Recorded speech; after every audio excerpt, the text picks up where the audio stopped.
शासकीय उच्चतर माध्यमिक विद्यालय निशातपुरा में हिंदी शिक्षिका हूँ। प्यारे बच्चों, हिंदी कक्षा में आपका स्वागत है, अभिनंदन है। जैसा कि हमने पहले भी पूर्व ज्ञान में पढ़ा है कि पद्य साहित्य के इतिहास को 4 भागों में बांटा गया है। बच्चों, आज हम आधुनिक काल के बारे में ही चर्चा करेंगे। हमारी कक्षा में इन्हीं बिंदुओं पर विशेष रूप से हम बात करेंगे। बच्चों, आज हम आधुनिक काल पढ़ने जा रहे हैं। इन्हीं बिंदुओं पर विशेष रूप से हम बात करेंगे। आज हम आधुनिक काल पढ़ने जा रहे हैं। आधुनिक काल का परिचय इस प्रकार है। आधुनिक अर्थात अधुना, आज के समय का युग। आधुनिक हिंदी कविता का प्रारंभ 1900 से माना जाता है। यह काल अनेक दृष्टियों से महत्वपूर्ण है। इस काल में हिंदी साहित्य का चहुमुखी विकास हुआ। यह काल हिंदी साहित्य की अनेक प्रवृत्तियों एवं परिवर्तनों को लेकर उपस्थित हुआ। इस काल में धर्म, दर्शन, कला एवं साहित्य के प्रति नए नए दृष्टिकोणों का आविर्भाव भी हुआ। इस काल को निम्नलिखित भागों में बांटा गया है। बच्चों, पहला है भारतेंदु युग 1850 से 1900 तक, द्विवेदी युग 1900 से 1920 तक और छायावादी युग 1920 से 1936 तक। बच्चों, छायावादी के बाद और प्रगतिवादी के दोनों युग के बीच में एक और युग भी आया है जिसका नाम है रहस्यवाद। प्रगतिवाद चौथा युग है और प्रयोगवाद के बाद आया है नई कविता। इनका समय देखिए, भारतेंदु युग का 1850 से 1900 तक, द्विवेदी युग 1900 से 1920 तक, छायावादी युग 1920 से 1936 ईस्वी तक, प्रगतिवादी युग 1936 से 1943, प्रयोगवादी युग 1943 से 1950 तक और नई कविता 1950 से अब तक वर्तमान तक नई कविता युग चल रहा है। बच्चों, देखिए आपके समक्ष प्रथम युग दिया है भारतेंदु हरिश्चंद्र। बच्चों, मैंने आपके समक्ष एक तालिका रखी है जो आप बहुत ध्यान से देखिए। पहला है युग का नाम, उसके बाद उसकी विशेषताएं या प्रवृत्तियां और उसके 4 कवि और उनकी एक रचना। बच्चों, इस तालिका को बहुत ध्यान से आप नोट भी कीजिए और सुनिए भी, याद भी कीजिए, क्योंकि परीक्षा में इसी तरह के प्रश्न आएंगे। भारतेंदु युग जी का परिचय 1850 से 1900 तक भारतेंदु युग रहा। इनकी विशेषताएं, इस युग में राष्ट्रीयता की भावना विद्यमान थी, सामाजिक चेतना का विकास हुआ, रूढ़ियों को दूर करने का प्रयास किया गया और अंग्रेजी शिक्षा का विरोध किया गया तथा विभिन्न काव्य रूपों का प्रयोग भी इस काव्य और गद्य दोनों विधाओं में किया गया। विभिन्न काव्य रूपों में जैसे मुक्तक काव्य, प्रबंध काव्य आदि का भी उपयोग किया। इस काव्य के प्रमुख 4 कवि भारतेंदु हरिश्चंद्र जी, जिनकी रचना प्रेम सरोवर है, बद्री नारायण चौधरी जी, जिनकी रचना जीर्ण जनपद है, प्रताप नारायण मिश्र जी, जिनकी रचना प्रेम पुष्पावती है तथा राधा चरण गोस्वामी, जिनकी रचना नवभक्त। बच्चों, आप अपनी पुस्तिका के पृष्ठ क्रमांक 4 पर भारतेंदु युग जी की विशेषताएं आप अच्छे से पढ़ सकते हैं, विस्तृत रूप से लिख भी सकते हैं। भारतेंदु युग के पश्चात महावीर प्रसाद द्विवेदी युग बोध। इस युग कविता में खड़ी बोली का प्रतिष्ठित होने का युग है। इस युग के प्रवर्तक आचार्य महावीर प्रसाद द्विवेदी हैं। इन्होंने सरस्वती पत्रिका का संपादन किया। इस पत्रिका में ऐसे लेखों का प्रकाशन किया जिसमें नवजागरण का संदेश जन जन तक पहुंचाया गया। इस पत्रिका ने कवियों की एक नई पौध तैयार की। इस काल में प्रबंध काव्य भी पर्याप्त संख्या में लिखी गए। अनेक कवियों ने ब्रज भाषा को छोड़कर खड़ी बोली को अपनाया। इस काव्य में खड़ी बोली को ब्रज भाषा के समक्ष काव्य भाषा के रूप में प्रतिष्ठित भी किया गया। इस युग में ऐतिहासिकता, पौराणिकता में भी राष्ट्रीय चेतना एवं राष्ट्रीय भावनाओं का स्वर उभर कर सामने आ गया। बच्चों, यह युग 1900 से 1920 तक रहा, अर्थात 20 वर्ष रहा। द्विवेदी युगीन कविताओं की निम्नलिखित विशेषताएं इस प्रकार है। वर्णन प्रधान कविताएं इस युग की कविताओं की प्रमुख विशेषता रही है। देशभक्ति, द्विवेदी युग में देशभक्ति को व्यापक आधार मिला। इस काल में देशभक्ति विषयक लघु एवं दीर्घ कविताएं भी लिखी गई। द्विवेदी युग कविताओं में मानव मात्र के प्रति प्रेम की भावना विशेष रूप से व्याप्त है। इस युग में कवियों ने प्रकृति के अत्यंत रमणीय चित्र खींचे। खड़ी बोली का परिनिष्ठित रूप इस युग की सबसे महत्वपूर्ण विशेषता रही है कि प्रत्येक काव्य खड़ी बोली में ही रचा गया। खड़ी बोली हिंदी को सरल, सुबोध और व्याकरण सम्मत परिनिष्ठित स्वरूप प्रदान करती है। द्विवेदी युग के 4 प्रमुख लेखक और कवि इस प्रकार हैं। अयोध्या सिंह उपाध्याय हरिओर, आपकी रचना प्रिय प्रवास और वैदवी वनवास है। मैथिली शरण गुप्त, पंचवटी साके। महावीर प्रसाद द्विवेदी की रचना काव्य मंजूषा और माखनलाल चतुर्वेदी की रचना समर्पण और माता। बच्चों, इस प्रकार ये दूसरा युग हमारा द्विवेदी युग रहा। द्विवेदी युग के पश्चात हमारा छायावाद युग आया। हिंदी साहित्य के आधुनिक चरण में द्विवेदी युग के पश्चात हिंदी काव्य की जो धारा विषय वस्तु की दृष्टि से स्वच्छंद, प्रेम भावना, प्रकृति में मानवीय क्रियाकलापों तथा भाव व्यापारों के आरोपण और कला की दृष्टि से लाक्षणिकता प्रधान नवीन अभिव्यंजना पद्धति को लेकर चली, उसे ही छायावाद कहा गया है। डॉक्टर नगेंद्र ने स्थूल के प्रति सूक्ष्म के विद्रोह को छायावाद माना है, अर्थात प्रकृति पर चेतना के आरोप को भी छायावाद ही कहा गया। शुक्ल जी द्वारा परिभाषा अप्रस्तुत कथन को छायावाद माना गया है। छायावाद के प्रमुख 4 स्तंभ हैं, पंत प्रसाद, निराला और इन चारों को ही हम छायावादी प्रमुख कवि मानते हैं। बच्चों, छायावाद की प्रमुख विशेषताएं इस प्रकार है। छायावाद में व्यक्तिगत भावनाओं की प्रधानता है।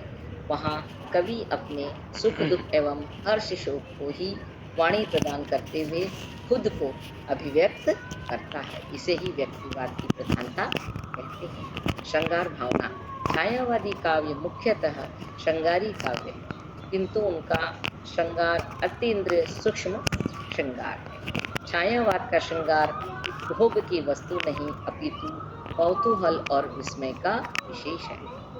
उनकी अभिव्यंजना में कल्पना और सूक्ष्मता है। प्रकृति चित्रण अर्थात प्रकृति पर मानव व्यक्तिवाद का आरोप छायावाद की प्रमुख विशेषता है। छायावादी कवियों ने प्रकृति को अनेक रूपों में देखा है। कहीं उसने प्रकृति को प्रेयसी के रूप में देखा है, तो कहीं नारी के रूप में देखकर सूक्ष्म सौंदर्य का चित्रण किया है। तीसरी विशेषता सौंदर्यानुभूति। यहाँ सौंदर्य का अभिप्राय काव्य सौंदर्य से नहीं, सूक्ष्म आंतरिक सौंदर्य से। बाह्य सौंदर्य की अपेक्षा आंतरिक सौंदर्य के उद्घाटन में उसकी दृष्टि अधिक रमती है। अगली विशेषता अज्ञात सत्ता से प्रेम।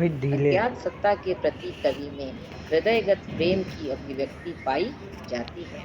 इस अज्ञात सत्ता को कवि कभी प्रेयसी के रूप में तो कभी चेतन प्रकृति के रूप में देखता है। छायावाद की यह अज्ञात सत्ता ब्रह्म से है। अगली विशेषता वेदना एवं करुणा की प्रधानता। हृदयगत भावों की अभिव्यक्ति की अपूर्णता, अभिलाषाओं की विफलता, सौंदर्य की नश्वरता, प्रेयसी की निष्ठुरता, मानवीय दुर्लभताओं की प्रति संवेदना आदि अधिक छायावादी कवियों के काव्यों में दिखाई देती है। बच्चों, छायावादी कवियों को हम पूर्व से ही पढ़ते आ रहे हैं। जयशंकर प्रसाद, उनकी रचना कामायनी। सूर्यकांत त्रिपाठी निराला, उनकी रचना परिमल, राम, शक्ति पूजा आदि है। सुमित्रानंदन पंत जी की रचना वीणा, पल्लव और गुंजन है। महादेवी वर्मा की रचना निहार, निर्जा और यामा कश्मीरी है। बच्चों, इन कवियों की बहुत सारी रचनाएं हैं जिन्हें हम पुस्तकों से उतार भी सकते हैं। मैंने आपसे पूर्व में भी कहा कि छायावाद के पश्चात एक रहस्यवाद भी रहा है। रहस्यवाद का अर्थ है कि काल निर्धारण वैसे तो उनका करना कठिन है, किंतु विशेष रूप से रहस्यवाद सृष्टि के आरंभ से ही कवियों को प्रिय रहा है। वेदों में उषा, मेघ, सरिता आदि के वर्णन में अव्यक्त परमात्मा के स्वरूप को उन्होंने लक्ष्य किया है। यह प्रकृति और जगत ही रहस्यमय है। इनके कण कण में परमात्मा होने का आभास ही रहस्यवाद है। बच्चों, रहस्यवाद की विशेषताएं भी इस प्रकार है कि अलौकिक सत्ता के प्रति प्रेम, परमात्मा से विरह मिलन का भाव, जिज्ञासा की भावना और प्रतीकों का। जो परीक्षा में छायावाद और रहस्यवाद दोनों में अंतर जरूर आता है। छायावाद और रहस्यवाद में यह अंतर है कि छायावाद में कल्पना की प्रधानता होती है, रहस्यवाद में चिंतन की प्रधानता होती है। भावना की प्रधानता छायावाद की विशेषता है, तो ज्ञान और बुद्धि तत्व की प्रधानता रहस्यवाद।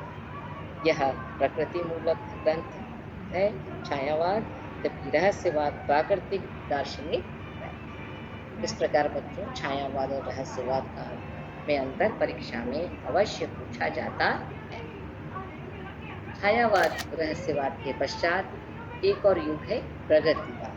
बच्चों, प्रगतिवाद जो युग रहा है, इसका समय 1936 से 1943 रहा। प्रगतिवाद का परिचय। प्रगतिवाद भौतिक जीवन के उदासीन, आत्मनिर्भर, सूक्ष्म, अंतर्मुखी प्रवृत्ति के विरुद्ध प्रतिक्रिया के रूप में लोभ के विरुद्ध स्थूल जगत की तार्किक प्रतिक्रिया है। सामान्य तौर पर प्रगतिवाद का प्रेरणा स्रोत मार्क्स द्वारा द्वंद्वात्मक भौतिकवाद है। सामाजिक चेतना और भावबोध काव्य का लक्षण है। प्रगतिवादी काव्य में समाजवादी विचारधारा का साम्यवादी स्वर महत्वपूर्ण रहा है। साहित्य के क्षेत्र में जो साम्यवाद है, साहित्य के क्षेत्र में वही प्रगतिवाद है। मार्क्सवादी विचारधारा का समर्थक प्रगतिवादी साहित्यकार आर्थिक विषमता को ही वर्तमान दुख एवं अशांति का कारण स्वीकार करते हैं। बच्चों, आर्थिक विषमता के फलस्वरूप समाज में दो वर्ग हैं, पूंजीपति वर्ग, दूसरा शोषक वर्ग या शोषित वर्ग, सर्वहारा वर्ग। प्रगतिवाद का अर्थ है कि अवसर और संसाधनों के समान वितरण द्वारा ही समाज की उन्नति में विश्वास रखता है। बच्चों, प्रगतिवाद का जो प्रश्न है, यह बहुत महत्वपूर्ण है, परीक्षा में पूछा जाता है। प्रगतिवाद चेतना के बीच छायावाद में ही पल्लवित होने लगे थे, किंतु तीसरे और चौथे दशक में प्रगतिशील आंदोलन ने काव्य को सामाजिकता की ओर उन्मुख किया। यथार्थ से संप्रकृति, जनजीवन में संलग्नता आदि इनके मूल विषय बन गए। अभी तक किसान वर्ग के प्रति सहानुभूति काव्य में स्थान पाती थी, प्रगतिवाद ने मजदूरों को भी इस कोटि में लाकर खड़ा कर दिया। इसकी विशेषताएं शोषकों के प्रति विद्रोह और शोषितों से सहानुभूति अर्थात मजदूरों पर किए गए अत्याचार के प्रति विद्रोह व्यक्त किया गया है। दूसरी विशेषता, इस काल में कवियों ने ईश्वर के प्रति अनास्था का भाव व्यक्त किया है कि ईश्वरीय शक्ति की तुलना में मानवीय शक्ति को अधिक महत्व देते। प्रगतिवादी कवियों ने व्यक्तिगत सुख दुख के भावों की अपेक्षा समाज की गरीबी, भूखमरी, अकाल, बेरोजगारी आदि सामाजिक समस्याओं की अभिव्यक्ति पर बल दिया। इस युग के कवियों ने आर्थिक एवं सामाजिक समानता पर बल देते हुए निम्न वर्ग और उच्च वर्ग के अंतर को समाप्त करने पर बल दिया। वे चाहते थे कि यह दोनों वर्ग में अंतर समाप्त हो जाए, समानता पर उन्होंने बल दिया। बच्चों, इनके प्रमुख चार कवि नागार्जुन, केदारनाथ अग्रवाल, शिवमंगल सिंह सुमन और त्रिलोचन है। नागार्जुन की रचना युगधारा, सतरंगी पंखों वाली आदि है। केदारनाथ अग्रवाल जी की रचना युग की गंगा, फूल नहीं बोलते आदि है। शिवमंगल सुमन जी की रचना हिलोल, जीवन के गान, प्रलय, सृजन आदि रहे हैं। और त्रिलोचन कवि जी की रचना है धरती मुझे ही बारात, मैं उस जनपद का। इस प्रकार ये जो तालिका आपके समक्ष है, इसी तालिका को आप बनाकर अपनी कॉपी में जरूर नोट करें, जिससे आपको याद करने में आसानी रहेगी। बच्चों, प्रगतिवाद के बाद प्रयोगवाद आता है। इस काल में बहुत सारे कवियों ने अपनी रचना की है। यह युग 1943 से 1950 तक रहा, अर्थात 7 वर्ष का रहा। इस काल की प्रमुख विशेषता इस प्रकार है, साथ ही परिचय भी। हिंदी में प्रयोगवाद का प्रारंभ अज्ञे के संपादन में प्रकाशित तार सप्तक से माना जाता है। इसकी भूमिका में अज्ञे ने लिखा है कि ये कवि नवीन राहों के अंदेशी हैं। स्वतंत्रता प्राप्ति के पश्चात अज्ञे के संपादन में प्रतीक मासिका पत्रिका का प्रकाशन, उसमें प्रयोगवाद का स्वरूप स्पष्ट हुआ। जीवन और जगत के प्रति अनास्था प्रयोगवाद का एक आवश्यक तत्व है। साम्यवाद के प्रति भी अनास्था उत्पन्न कर देना उसका लक्ष्य है। वह कला को केवल कला ही नहीं मानता, अहम का विसर्जन तथा साहित्य का समाजीकरण उसका महत्वपूर्ण लक्ष्य है। इन कवियों ने अनुभूति का केंद्र उनका अहम रहा है।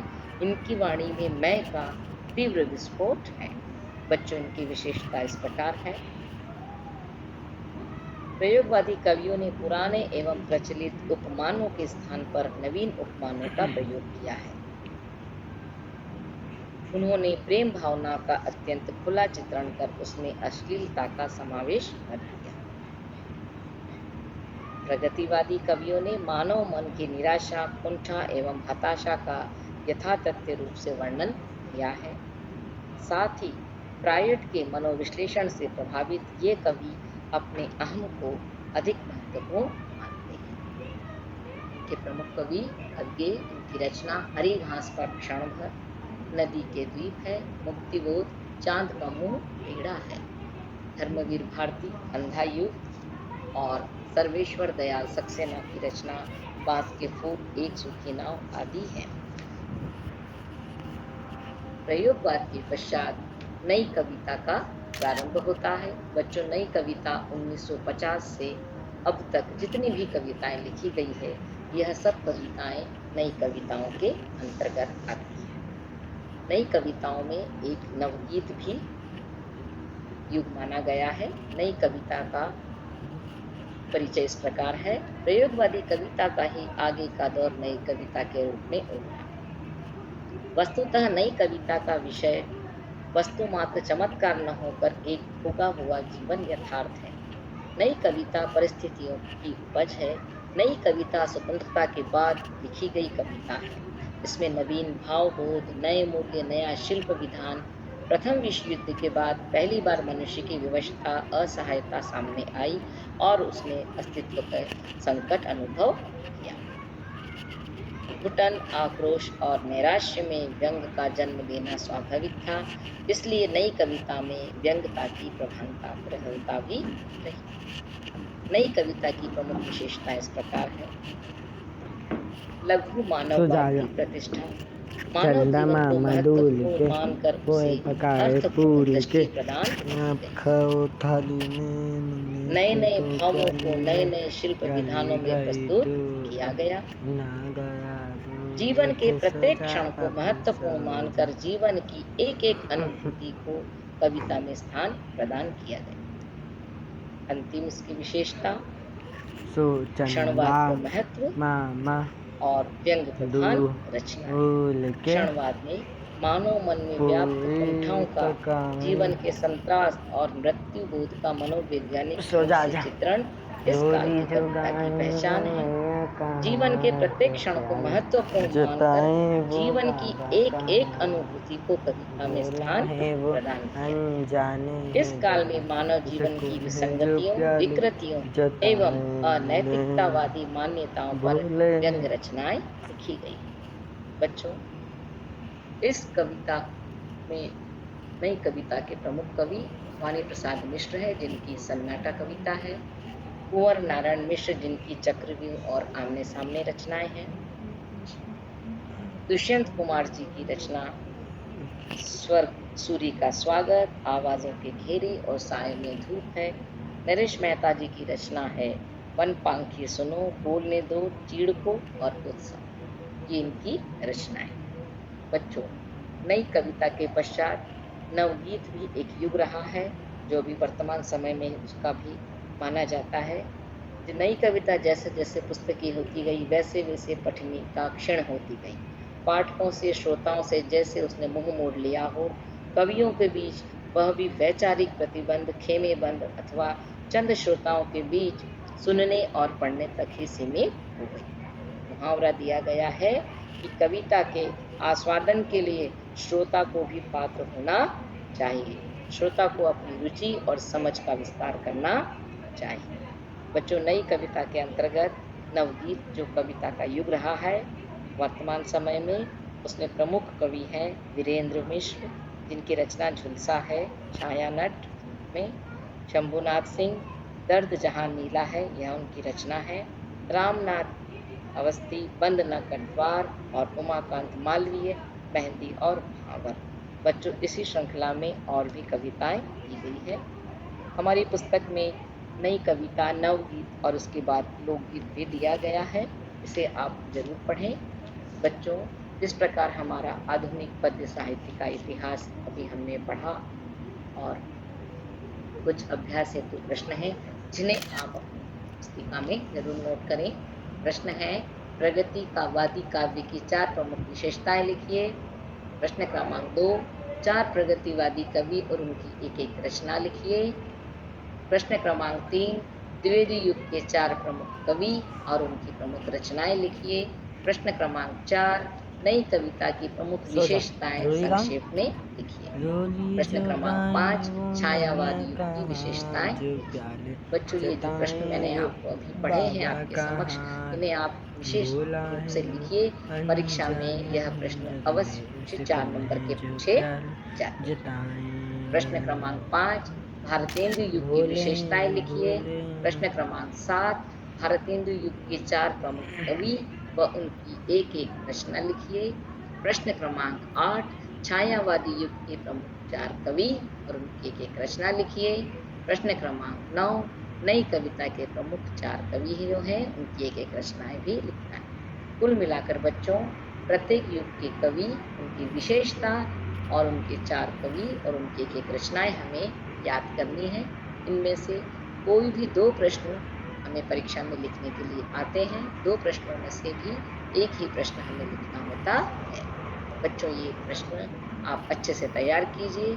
कठिनाई आने पर आप अपने शिक्षक सहायता भी ले सकते।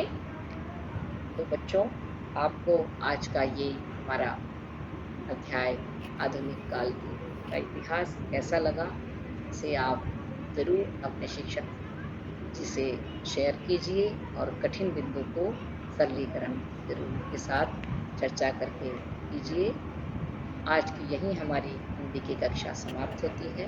धन्यवाद, नमस्कार। बच्चों, आज हमने आधुनिक काल के पद्य साहित्य के इतिहास को 6 कालों में विभाजित किया है और उसे बहुत सुंदर सुंदर तालिकाएं भी बनाई हैं। यही तालिका आप भी अपनी कॉपी में जरूर नोट कीजिए।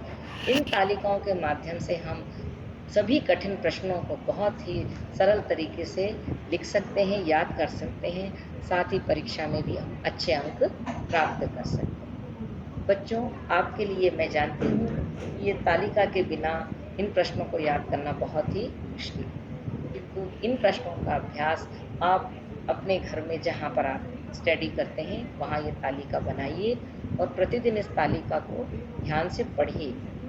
हो सकता है आपको किसी दिन पढ़ने में रुचि ना हो, फिर भी यदि आप रोज इनको 5 दिन या 6 दिन लगातार इन तालिकाओं को केवल आप पढ़िए, तो भी आपको ये बहुत अच्छे से याद हो जाएगी, जिससे हम परीक्षा में 4 अंक प्राप्त कर सकते हैं। मैं इन प्रश्नों को एक बार पुनः आपके समक्ष दोहराती हूँ कि प्रगतिवादी काव्य की प्रमुख 4 विशेषताएं लिखिए।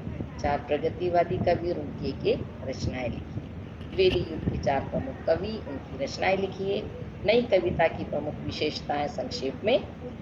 इस तरह के प्रश्न परीक्षा में पूछे जाते हैं, इसलिए बच्चों इन प्रश्नों को आप बहुत अच्छे से तैयार कीजिए। अगली कक्षा में पुनः मिलेंगे। तब तक के लिए धन्यवाद और नमस्कार।